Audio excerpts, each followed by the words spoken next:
Артистлар айрыша дулкынлана, чөнки әлеге гастрольләре башланганчы илдәге вазгыятькә бәйле рәвештә алар да 2 ай өйләрендә утырдылар һәм менә ниһаять үз тамашачылары каршында.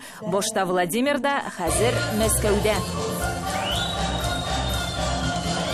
Федерация башкаласына Татарстан Республикасының иң дәрәҗәле җыр һәм бию ансамбле артистлары тамашачыларның иң яраткан чыгышларын алып килгәннәр.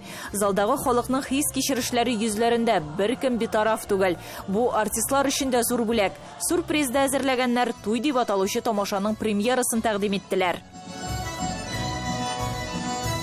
Бу безнең көтеп алынган премьерабыз. Без аңа шактый бер ел әзерләндек, тырыштык, тупладык. Безнең яңа җырлар, яңа әсәрләр, оркестрыбыз уйный, яңа биюләр. Күреп торасыз, бер яңа костюмнарыбыз. Әлбәттә, без һәрберебез дә дулкынланабыз, каушыйбыз да.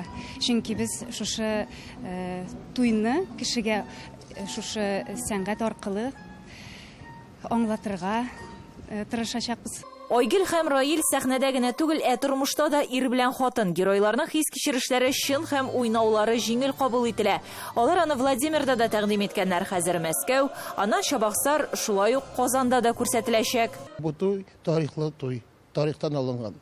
Китаптан бик укып әзерләнеп, архивлардан Казанда алынган әсәр бу шуңа күрә бу научный, документальный әзерләнгән спектакль. Дәүләт ансамбле Мәскәүгә ТАССРның 100 еллыгын бәйрәм итү программасына нигезләнеп килде. Дөньядагы киеренке вазгыятьне исәпкә алсак, бу зур вакыйга. Киләчәкнең якты һәм тыныч булачагына бер билге. Сәнгать һәр вакыт берләштерә һәм авыр уйлардан аралый. Мәскәү тамашачысы инде ул безнең өчен аерым тамашачы. Без монда килгәндә дулкынланабыз.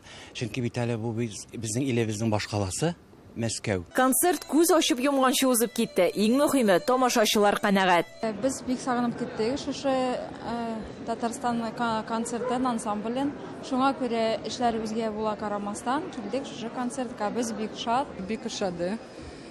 Бик ямле костюмлар, бик яхшы номерлар, бик профессионал. Гөлия Садыкова, Дина Газалиева, Татарлар, Мәскәү.